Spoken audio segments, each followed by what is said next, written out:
Buenas noches, bienvenidos a Especial Spirri. Hoy tenemos dos historias.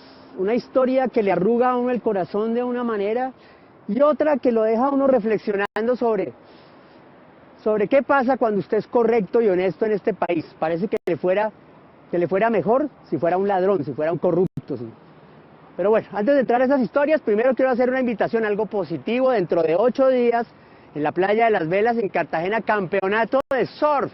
Sí, porque aquí en Colombia también hay surf. Y hay unos pelados que lo están haciendo muy bien en la costa atlántica y en la costa pacífica y se van a juntar en Cartagena para este campeonato, el próximo fin de semana. Y ahora tristemente comenzamos este programa con una historia de esas que da a uno rabia de país. Nos fuimos a Cartagena a buscar esta historia. Dios mío, a los extremos que hemos llegado de lo que nos hacemos los colombianos o de lo que le hacen ciertos colombianos a otros por un pinche celular. ¿Cuánto vale la vida? En fin, aquí comienza esta historia. Amaury Castilla siempre soñó con ser futbolista. A los 8 años, mientras gambeteaba en canchas de tierra en su natal Cartagena, imaginaba una carrera en la liga profesional. A los 15, entró con esfuerzo a la escuela de fútbol de Confenalco. Jugaba de lateral izquierdo y a punta de esfuerzo, de ganas de comerse el mundo, de levantarse a entrenar 365 días al año, fue forjando su talento y finalmente entró al equipo sub-20 del Real Cartagena. Parecía la parábola perfecta de la superación, un hombre común, humilde, un pobre batiéndose en el mundo y materializando sus sueños. A punta de garra, a punta de ganas. Pero sucede que Amaury vive en Colombia. Un país donde ocurren cosas absurdas, un país donde la vida vale menos que un celular. Llegamos a la tienda, entré yo, compré una gaseosa para mi amiga y yo. Cuando nos sentamos, que yo iba a abrir la gaseosa, de ahí no recuerdo nada. Me iban a robar el celular. La gente dice que el sujeto vino me cogió atrás y al momento que yo iba a mirar, a accionar la arma. ¿Cuánto cuesta un aparato de estos? La bala impactó a la altura de las vértebras C2 y C3 y desconectó literalmente el cuerpo de Amaury de su cabeza. Ese mismo año, 400 personas murieron en atracos relacionados con el hurto de teléfonos móviles en Colombia. Amaury tuvo un poco más de suerte, no murió, pero nunca más volverá a patear un balón. Desde ese 13 de junio del 2012, este deportista de tan solo 21 años quedó completamente inmovilizado del cuello para abajo, dependiendo de un ventilador para mantenerse con vida, para la función más básica, respirar. Permanentemente él requiere un ventilador mecánico. Él necesita para respirar un ventilador mecánico porque sus músculos ventilatorios no están conectados con el cerebro. No hay una orden que baje hasta sus músculos. ¿Usted compraría el celular que le robaron a Amaury? Las cifras parecen confirmar que sí hay mucha gente que no le interesa de dónde viene un celular y lo compraría sin importar su procedencia. Lo comprarían aunque estuviera manchado de sangre. En 2013, más de 900.000 celulares fueron hurtados en Colombia. Solo en Bogotá, un promedio de un robo cada 2 minutos.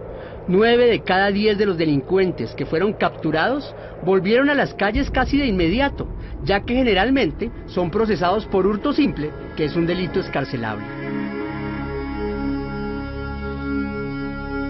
A Amaury nadie le ha dicho quién le disparó. En la actualidad ninguna persona ha sido capturada por estos hechos, como con casi todos estos casos en este país. Pues yo se lo dejaba a la justicia divina, porque se pueden escapar de todo el mundo, pero de Dios nadie se escapa. Desde que ocurrió la tragedia, la rutina de la familia de Amaury ha cambiado por completo. Su mamá abandonó la labor de estilista y se convirtió en su enfermera de cabecera. Su papá sale de trabajar y le releva durante la noche. Cada jornada copiada al carbón durante los 577 días transcurridos desde ese disparo fatídico y miserable que le partió la vida en dos. Mi mayor anhelo ahora mismo es poder estar en mi casa, poder estar con familia como siempre lo hemos estado. Hace 5 meses Amaury habría podido salir de la clínica, pero su hogar no cumple con las condiciones mínimas para poder hacerlo. Desde hace mucho tiempo su condición clínica fue muy estable para ir a la casa. Sin embargo, las condiciones de la casa no se han dado para él estar allá.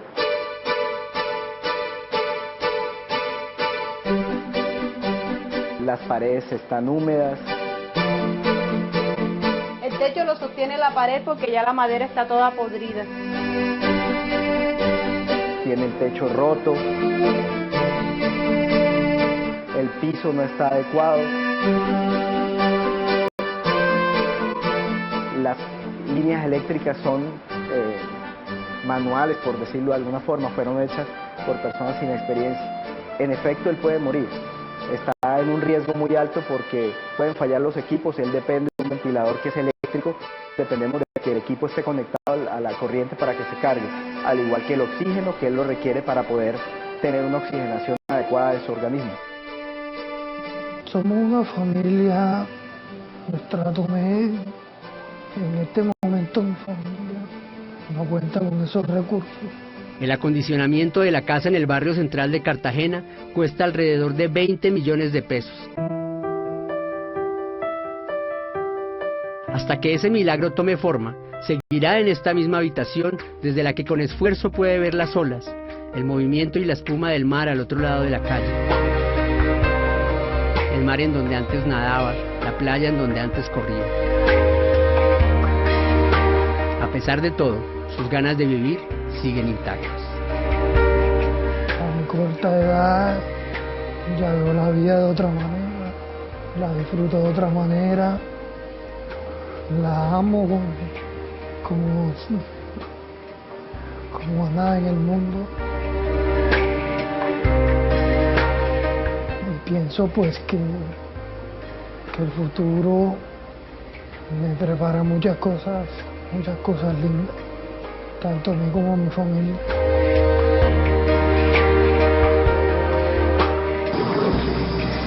En Colombia hay mucha gente necesitada, muchos con problemas de discapacidad.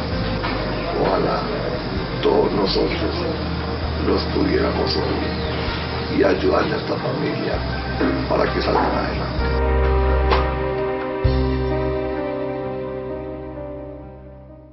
Esperamos que encuentren por lo menos a los responsables, que se mueva el caso.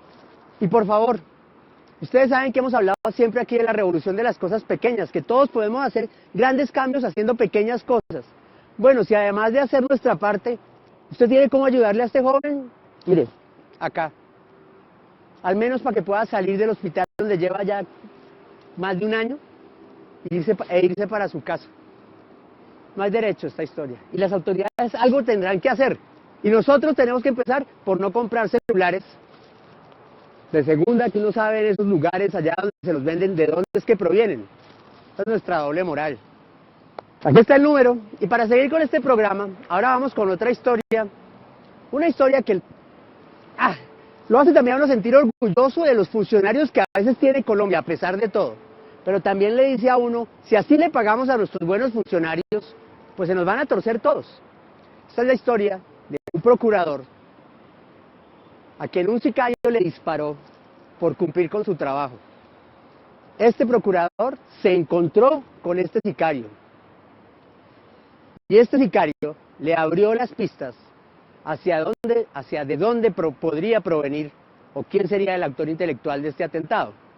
¿Qué pasa en esta historia? No sé, lo vamos a conocer a continuación. Su reconocimiento en el día de hoy obedece a sus calidades personales, a su lucha incesante por la justicia y a llevar en la Procuraduría General de la Nación siempre de la forma más alta. Un hombre justo, aclamado por la multitud. Una de las estrellas de la Procuraduría General de la Nación, esa institución dirigida por el para muchos cuestionable Alejandro Ordóñez y encargada de proteger los derechos de los más débiles. Un funcionario que siempre se empeñó en hacer lo correcto y lo que dictaba la ley, pero que a pesar de su excelencia en el trabajo, que ni siquiera su institución pudo proteger de la violencia, la negligencia y la corrupción que campean a sus anchas en las praderas de este país donde pocas cosas funcionan. Especial Espirri presenta La muerte y el procurador.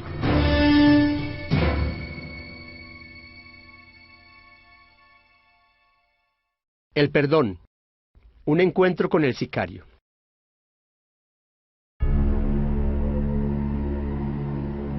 En medio de un saludo tímido pero nervioso y también ansioso, estos dos hombres se dan la mano por primera vez.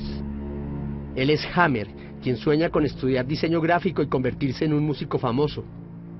Su interlocutor se llama Carlos, un abogado penalista con 30 años al servicio del Estado como procurador judicial delegado en lo penal. Aunque los dos viven en la misma ciudad, Cúcuta, ninguno sabía de la existencia del otro. Solo tenían en común el gentilicio de cucuteños, hasta que la mano negra de la violencia decidió enlazar sus almas de la manera más perversa. Este encuentro que ustedes ven hoy es el encuentro entre un sicario y su víctima.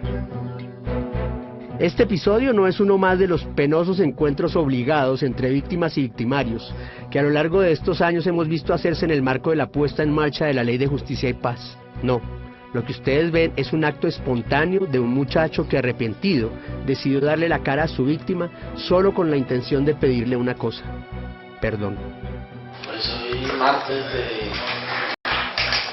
en esta instalación acá estoy dispuesto a pedir disculpas a usted por el daño causado, por lo que yo hice. O sea, yo en ese tiempo no tenía mente de nada, ¿no? Y estoy dispuesto a colaborarle a usted en lo que necesite, en lo que pueda colaborarle respecto al caso del atentado que yo perpetré ante usted. Perdonar, un acto de entera nobleza que solo cabe en la cabeza de los buenos, de hombres y mujeres que, a pesar de habérseles infligido las heridas más profundas, deciden un día dejar de lado la rabia, la ira y la sed de venganza para reconciliarse con su enemigo y con ellos mismos. Hasta este punto del encuentro, no sabemos cuál será la respuesta de Carlos. ¿Perdonará a este muchacho que, siendo 35 años menor que él y con menos kilómetros acumulados en la carretera de la vida, quiso un día borrarlo de este mundo así como si nada?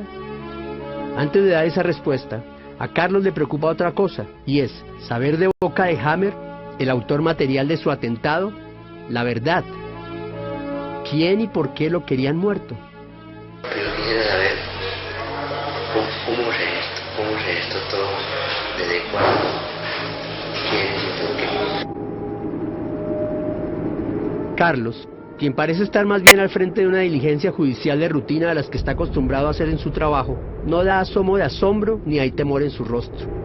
La suya es la cara de un valiente, la de un hombre que no se amilana frente a los actos más aberrantes que solemos cometer los seres humanos en contra de los de nuestra especie, como el de quitarle la vida a un joven por robarle un celular, o como catalogar de ciudadanos de segunda categoría, tanto para lo terreno como para lo divino, por causa de la conciencia, eso queda mal.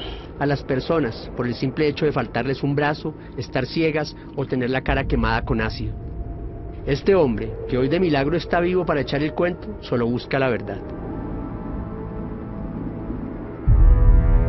El día de su muerte, el atentado. Como todos los días, Carlos Fernando Mendoza salió de su casa rumbo a su oficina en el centro de Cúcuta.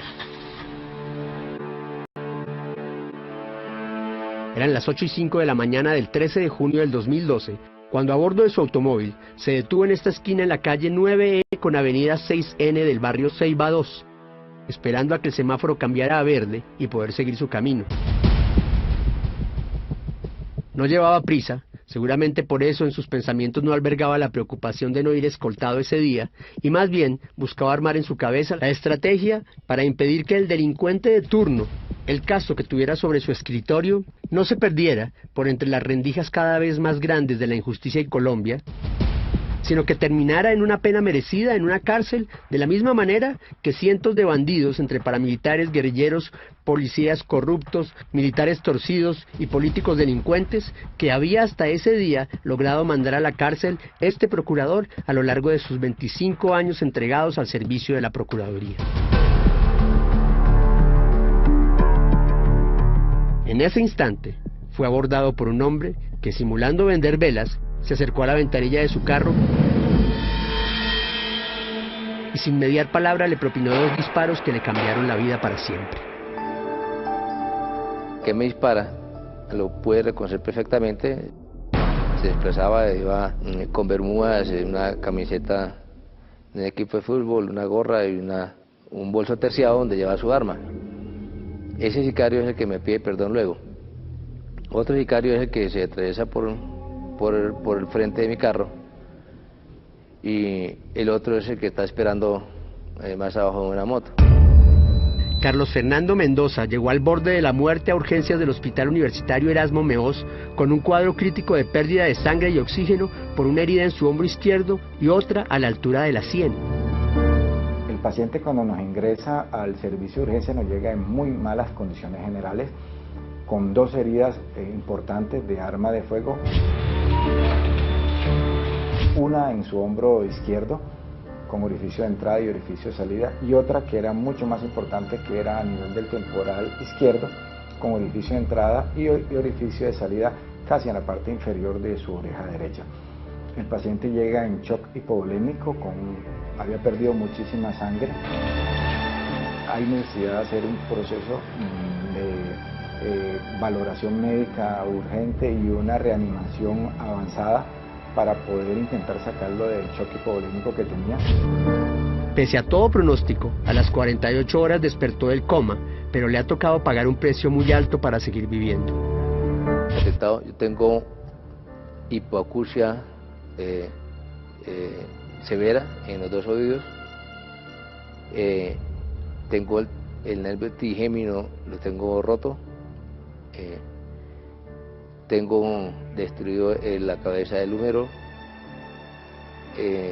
tengo roto los nervios faciales, que a veces puedo hablar, a veces no hablo bien, tengo problemas neurológicos, de problemas internos al regular, al pasar, tengo problemas psicológicos y de luego de psiquiátrico. Pero si es indignante el atentado que le hicieron al procurador, el abandono en el que lo tiene el Estado, es tan doloroso como si le hubieran echado sal en las heridas abiertas de los 2 balazos que le pegaron. Por mí esto hubiese preferido haber muerto el día de los hechos, porque ha sido más el trauma que se me ha causado con el trato que me ha brindado el Estado que haber muerto. Por eso, que esté hoy justo enfrente de ese supuesto vendedor de velas que le metió 2 balas en el cuerpo tiene tanto significado para él. De alguna manera se le convirtió en el camino más corto para empezar a sanar una herida tan profunda que ni siquiera los mejores cirujanos habrían podido curarle. La herida del tormento, en el que quedó inmerso luego de vérselas tan de frente con la muerte. Vamos a un corte de comerciales y ya volvemos.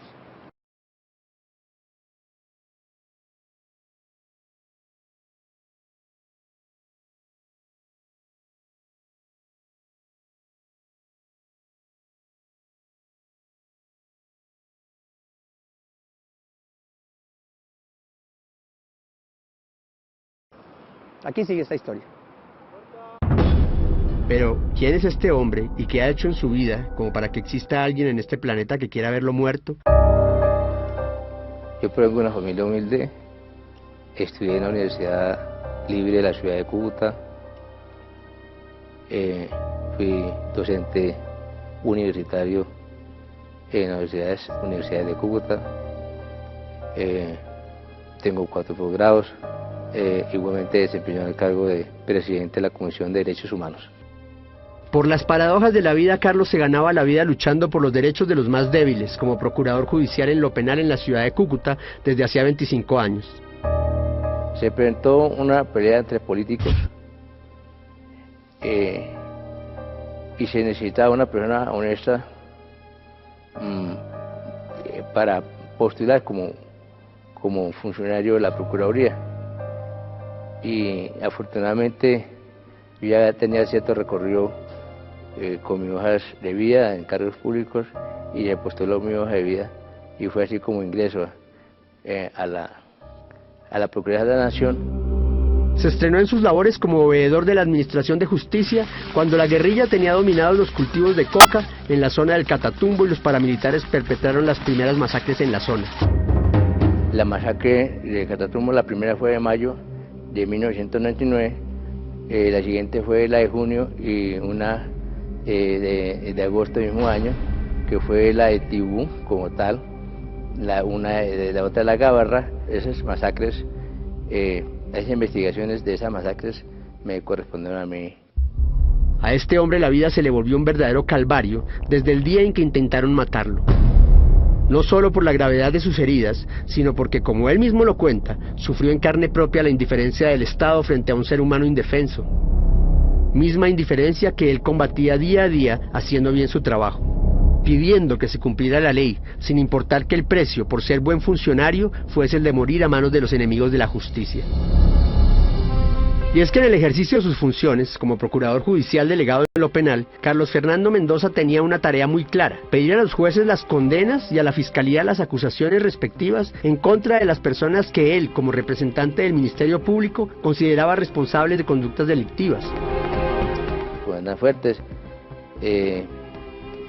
contra toda la estructura paramilitar, la solicité, todos los miembros de las AUC, la solicité.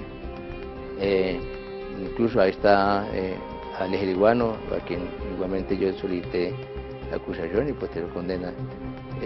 A Mancuso, que en versión desde los Estados Unidos en Washington, yo lo cuestioné por la muerte de 3 fiscales en la ciudad de Cúcuta y un juez. No solamente era contra Mancuso o La Verde, no, era contra todos los factores de delincuencia que estaban presentando. Y Cúcuta, o mejor dicho, todo el norte de Santander, se ha convertido en una verdadera papa caliente, tanto para los jueces, fiscales y procuradores que primero enfrentaron la violencia generada por la guerrilla y el paramilitarismo, y en los últimos años, los de las bandas criminales. Este territorio ha sido vendido de uno a otro, desde Mancuso, pasando por Macaco, por los Mellizos, más tarde los carteles de Córdoba y Urabá, rastrojos, urabeños, en fin, se han vendido la ruta uno a otro. Y el gran trasfondo siempre ha sido unos poderes muy fuertes ligados con actores armados ilegales que hacen respetar su zona y que generan violencia y sobre todo continúan generando unos grandes niveles de intimidación a la ciudadanía y a los funcionarios públicos que tratan de cumplir con su deber. En medio de semejante complejidad estaba Carlos, tratando de impartir justicia con lo que tenía en la mano: un código penal y el cargo de procurador judicial que lo investiga de una fuerza sobrenatural que parecía hacerlo a prueba de todo. El problema es que yo no solamente me enfocaba a los actores armados, sino realmente a toda la delincuencia, a todo lo que fuera delincuencia, delincuencia común, cuello blanco, corrupción, de guerrilla, paramilitarismo, bandas criminales, a todos los niveles.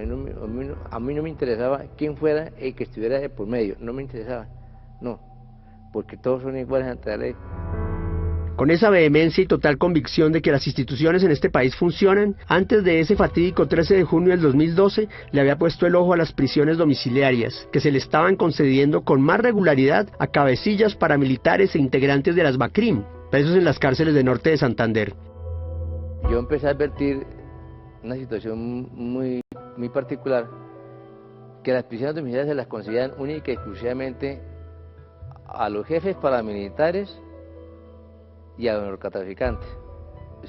Está, por ejemplo, el caso del comandante Sinaí, comandante paramilitar, que la prisión domiciliaria se la dieron en Banco de Arena, su redacción era allá, en Catatumbo. Yo empiezo a interponer recursos de apelación contra las decisiones que profiere el juez de penas de la ciudad de Cúcuta, porque no está de acuerdo con ellas. El juez que estoy mencionando yo es el doctor Carlos Garnica, el juez primero de pena de media seguridad de la ciudad de Cúcuta. Por su despacho también pasó el caso de 2 patrulleros de la policía y el comandante de la SIJIN en Cúcuta, capitán Freddy Antonio Becerra Salamanca, acusados de tráfico de drogas. 2 agentes de la policía fueron capturados transportando 67 kilos de cocaína, capturados por la misma policía de carreteras. Estos 2 agentes de la policía inmediatamente se comunican con su superior, que es el comandante de la SIJIN, de apellido Becerra, a quien le dice en vía Twitter: el capitán, no nos deje morir, nos tienen retenidos. Yo le digo al fiscal: mire, doctor, no, yo considero que esta gente se le debe brindar el principio de oportunidad. ¿Por qué no se lo brindamos? ¿Por qué no le brinda el principio de oportunidad para que esa gente confiese de qué es la droga? Y los agentes de la Policía Nacional empiezan a confesar, a decir nombres, lugares, no solamente de cómo y de qué manera se transportaba la droga, sino otras actividades delictivas que estaban ejecutando algunos policías en Cúcuta. Por estos hechos delictivos, cometidos el 26 de noviembre del 2010, y en el que Carlos Fernando Mendoza estuvo presente como representante del Ministerio Público, fue condenado a 31 años de cárcel y 20 años de inhabilidad para ejercer cargos públicos el capitán Freddy Becerra. Y no fue solo eso. Carlos cuenta que en su afán de velar por la protección de los derechos humanos y proteger a los colombianos de la mano negra de la criminalidad, se encontró con un aliado inmejorable: el comandante de la Policía Metropolitana de Cúcuta, coronel Álvaro Pico Malaver. A Cúcuta llegó el coronel Pico Malaver y nos hicimos amigos, y es cuando se empiezan los procedimientos de Norte de Santander, se empiezan a dar unos resultados importantes y se empiezan a capturar rastrojos. En el último año, antes del atentado, se capturaron no menos de 200 personas. El coronel Pico Malaver se había convertido para Carlos en el compañero ideal para librar las innumerables batallas que como hombre de leyes no podía luchar solo. Tanta fue la empatía que a Carlos Fernando Mendoza, la misma policía, le reconoció su entrega como servidor público. Por eso causó tanta sorpresa para Carlos que esta institución, la misma que 6 meses antes de su atentado lo había reconocido como un colombiano ejemplar, otorgándole la medalla al mérito ciudadano, y que orgulloso exhibe en la sala de su casa, haya decidido quitarle el esquema de seguridad cuando aún estaba postrado en la cama de la clínica. Estando en la clínica, se hizo presente el comandante de la policía con quien yo había trabajado tanto tiempo, el comandante Pico Malaver, y me manifiesta que él le da mucha pena conmigo, pero que me retiraba el esquema de seguridad porque yo no era objeto, yo era una población objeto a proteger por parte de la policía, que lo que tenía que proteger mi vida era la Procuraduría y no la policía. De allí comenzó para Carlos un verdadero viacrucis en busca de proteger su vida y la de su familia. Ante esa manifestación me preocupa, mi familia se comunica con la Fiscalía solicita protección al programa de víctimas y testigos de la Fiscalía de la Nación y nos contestan que la Fiscalía no nos puede proteger.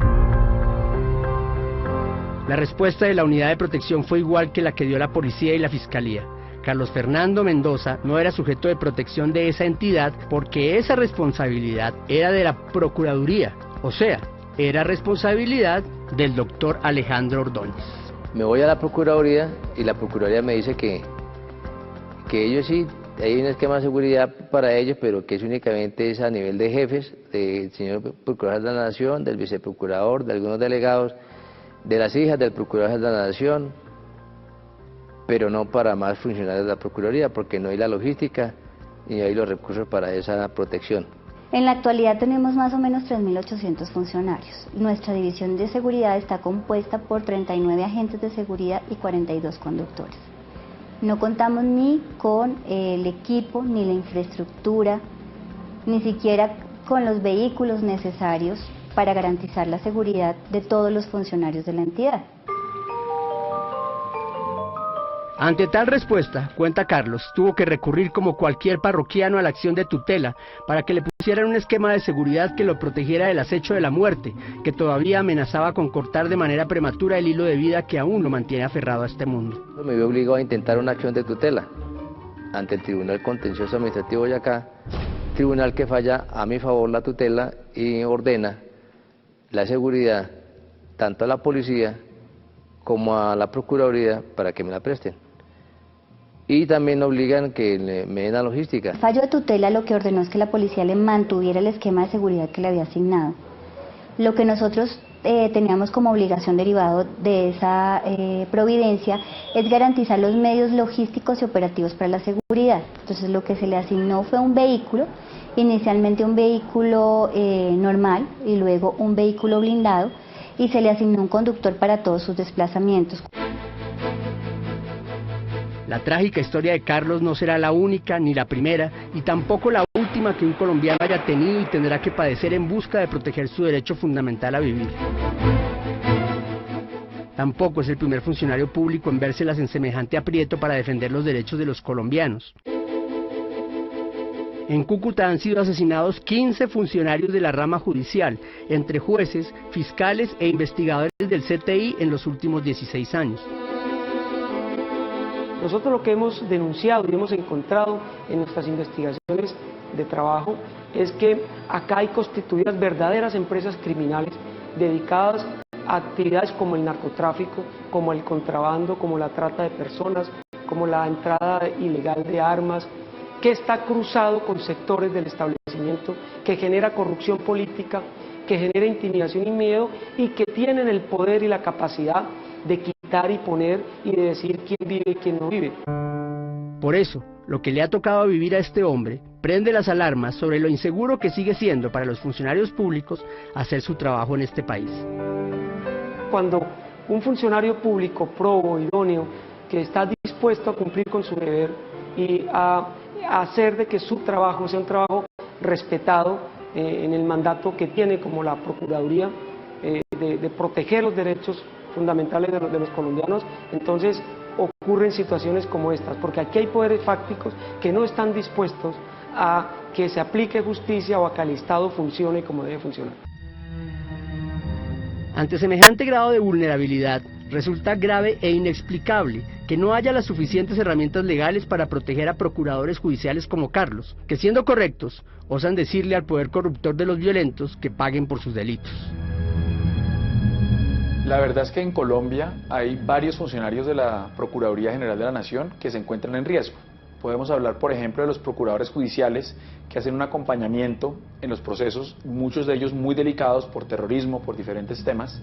El grave problema que tenemos y que hemos detectado tanto la Procuraduría como la Unidad Nacional de Protección es que en el decreto ley que crea la unidad, taxativamente quedan excluidos de nuestro programa de protección los funcionarios de la Procuraduría y de la Fiscalía General de la Nación. Entonces se requiere un nuevo proyecto de ley que corrija este error.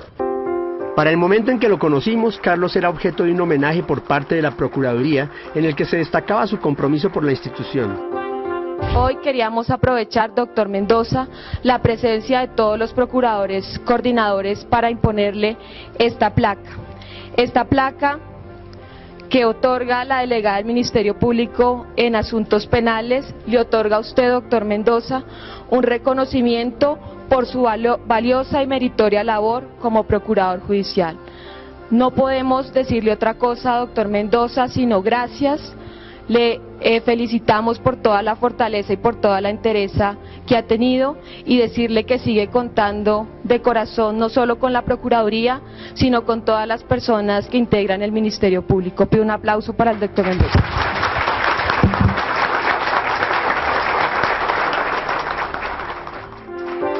En medio de procuradores judiciales que ejercían sus mismas funciones en todo el país, este hombre no podía ocultar la emoción del momento.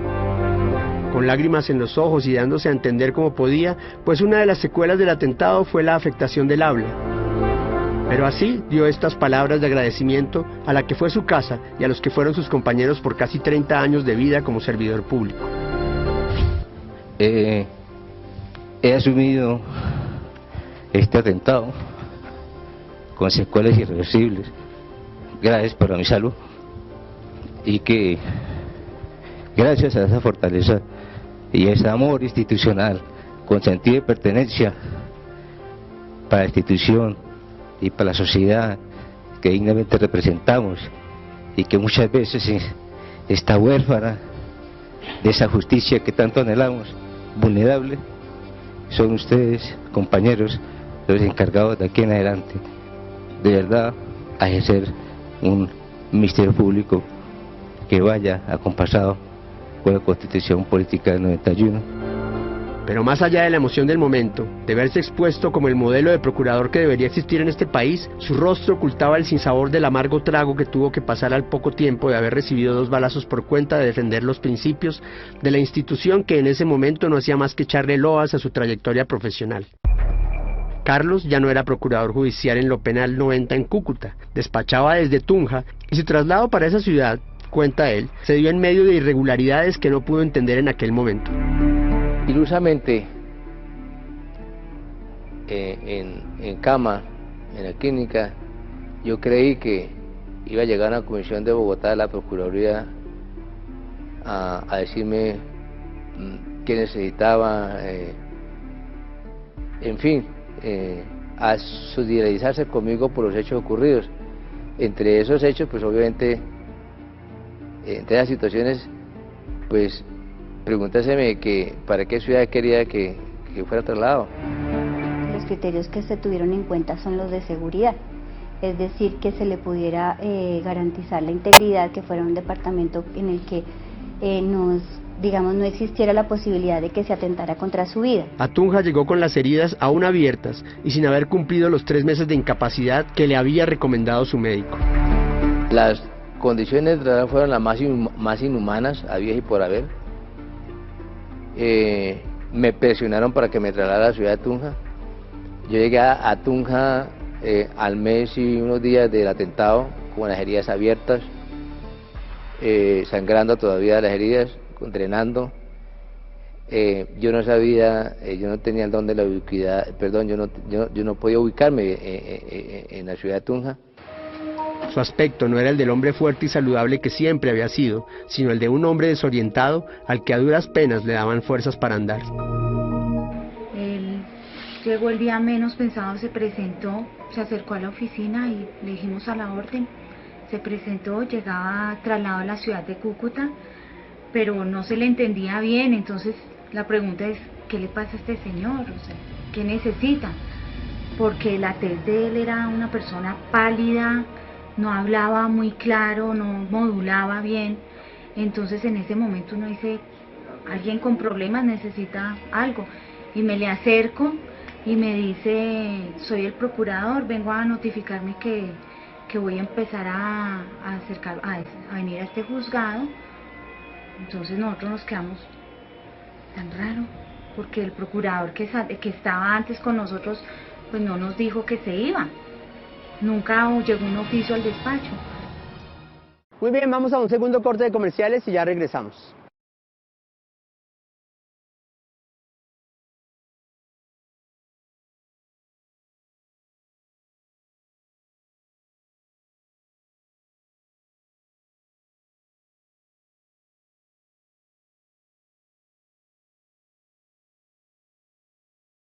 Ya estamos de regreso.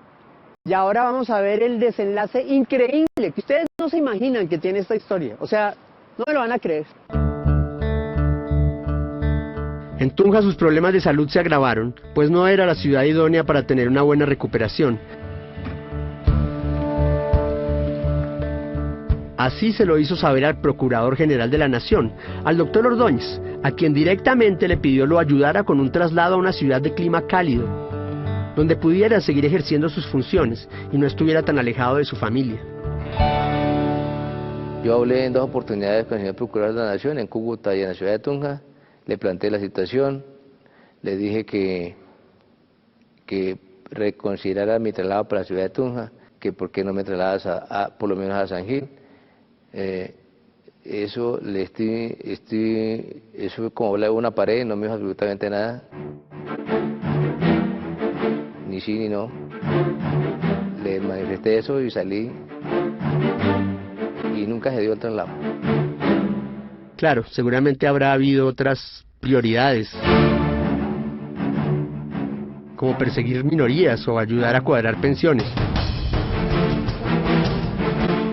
El caso es que no le quiso ayudar. Mientras Carlos se adaptaba a su nuevo cargo como procurador judicial en lo penal de Tunja, los móviles del atentado en su contra empezaron a esclarecerse. Durante su encuentro con Hammer, el muchacho que le disparó, supo que se orquestó todo un plan maestro para desaparecerlo. Después de que mi padre, ¿qué hace usted?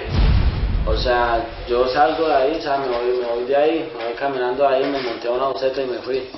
Y ahí estaba José Luis el día del hecho, y José Luis estaba dando vueltas ahí, él pasó por ahí, vio el carro y se fue. Y Weimar iba seguida para el semáforo.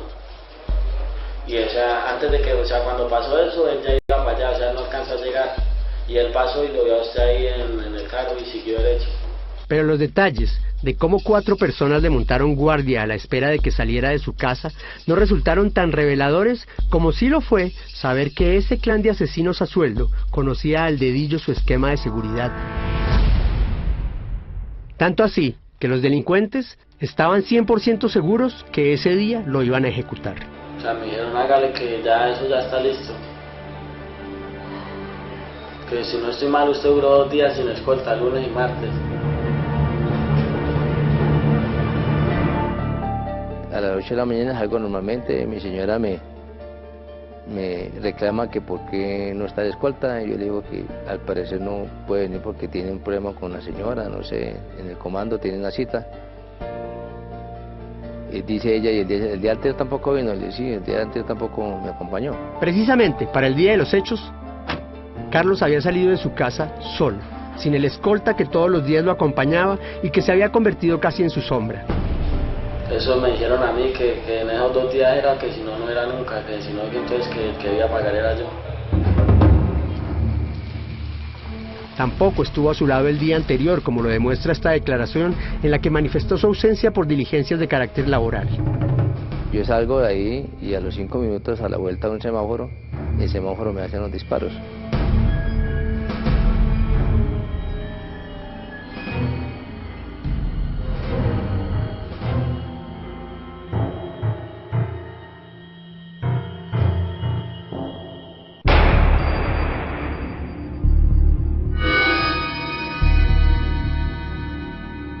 Por estos hechos, el subintendente Mauricio Humberto Tibaduiza enfrenta una investigación disciplinaria en su contra, ya que resulta bastante sospechoso que las diligencias laborales hayan coincidido justo con el día en que iban a ejecutar a su protegido.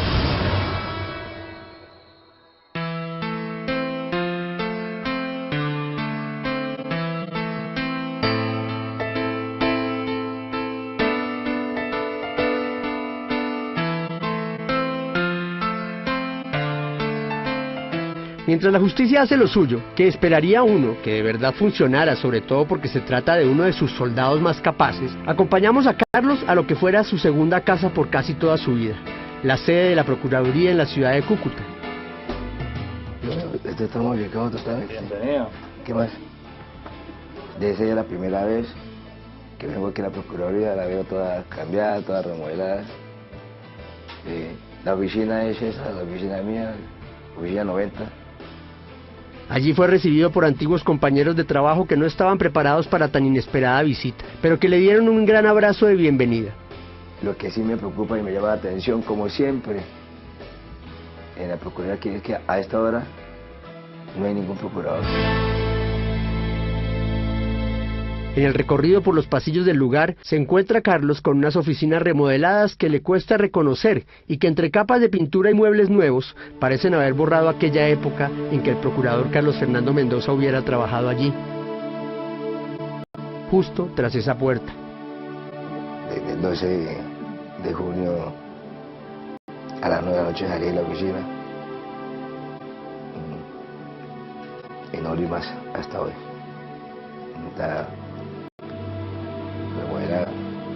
No he vuelto. Como si nunca hubiera existido. No. El llanto lo dice todo. La unidad de protección de acuerdo con el ordenamiento jurídico, tiene la obligación de garantizar la seguridad del señor procurador y de la señora viceprocuradora, pero no tiene obligación frente a los demás funcionarios de la entidad. Entonces, en esa medida, podemos tener otros casos como el del doctor Mendoza. Tantas lágrimas derramadas por Carlos Fernando Mendoza deberían secarse con el manto justo y puro de la justicia. Por eso, el que hoy estén identificados y capturados los autores materiales de su atentado es una señal de que su caso no quedará en la impunidad. El 31 de diciembre pasado, justo el último día del año, fue capturado Franklin Arley Ibarra por el intento de asesinato de Carlos. Este es el cuarto hombre vinculado a este proceso por el que hoy también se encuentran detenidos: Weimar Stevenson Villamizar Contreras, capturado justo un día después del día de los hechos; José Luis Lindarte Guerrero, quien aceptó su participación en este crimen y se acogió a sentencia anticipada; y James Camacho Leal, quien al momento de dispararle a Carlos era menor de edad.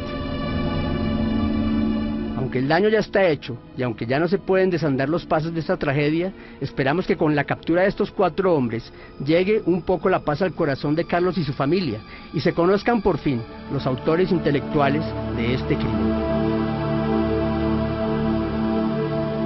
En alguna parte, alguien escribió que perdonar calienta el corazón y enfría la picadura. Cuente conmigo, de verdad que sí, cuente conmigo y aquí en adelante yo lo ayudo, en lo que sea. Si hay necesidad de venirme de donde yo estoy, a hablar con usted, a lo que necesite, yo vengo y hablo con usted. A James la posibilidad de que Carlos, en un acto de indulgencia, le diga te perdono, probablemente no lo libere de todas sus culpas, pero quizás lo ayude a caminar un poco más liviano en medio del lío judicial en el que se metió desde el día en que decidió jalar el gatillo. Por eso, ese saludo nervioso y ansioso que vimos al principio de este programa no se quedó solo en eso.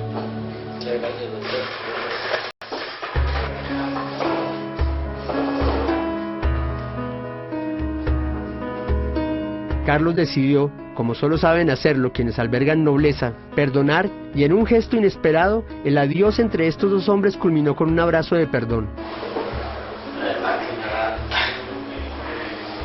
No sé lo que eso decirle a usted, escribir, también joven, yo no entiendo. Un perdón que hoy le permite cerrar la puerta del dolor y la desilusión de haber visto acabada su carrera de manera tan penosa, con tan poco apoyo de parte de quienes deberían estar respaldándolo.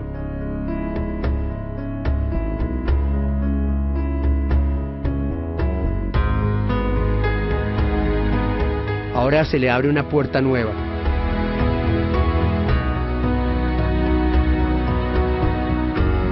En un país diferente.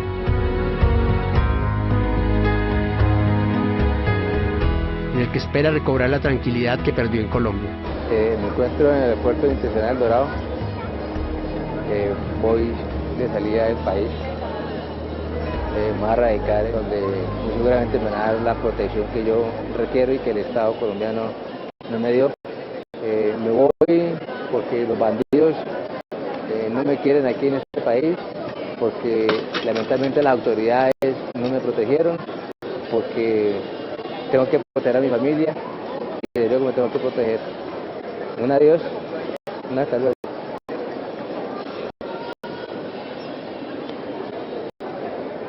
Esta es la última vez que vimos a Carlos.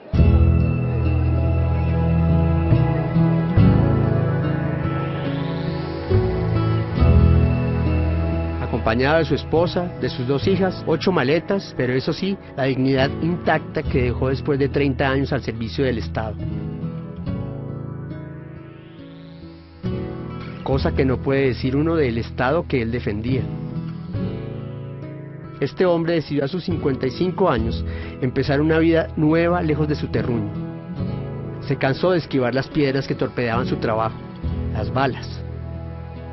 Por eso con esas mismas piedras, hoy decidió construir un puente para pasar al otro lado, pasar a una vida en la que ser buen profesional, correcto y creer en la justicia sí valga la pena y sí pague. Para ti, Carlos, donde quiera que te encuentres hoy, buen viento y buena mar.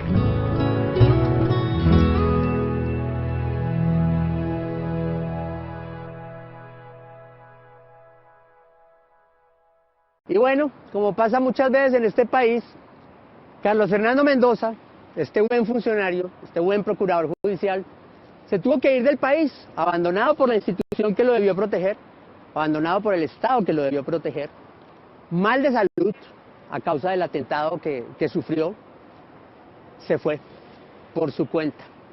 Pero aquí no termina esta historia, tiene más intríngulis a la colombiana. Esto es de, no me lo van a creer. Pocos días después de que Carlos Fernando Mendoza se encontró con el sicario que lo intentó asesinar, el señor James Alexis Camacho. Este señor Camacho, que ustedes lo vieron aquí pidiéndole perdón a este procurador, él se había, digamos que, unido al plan de protección de testigos de la Fiscalía, pues se les perdió. Es la hora que no sabemos dónde se encuentra el señor James Alexis Camacho Leal. Todo parece indicar que tiene pánico, terror de declarar, porque teme por su vida.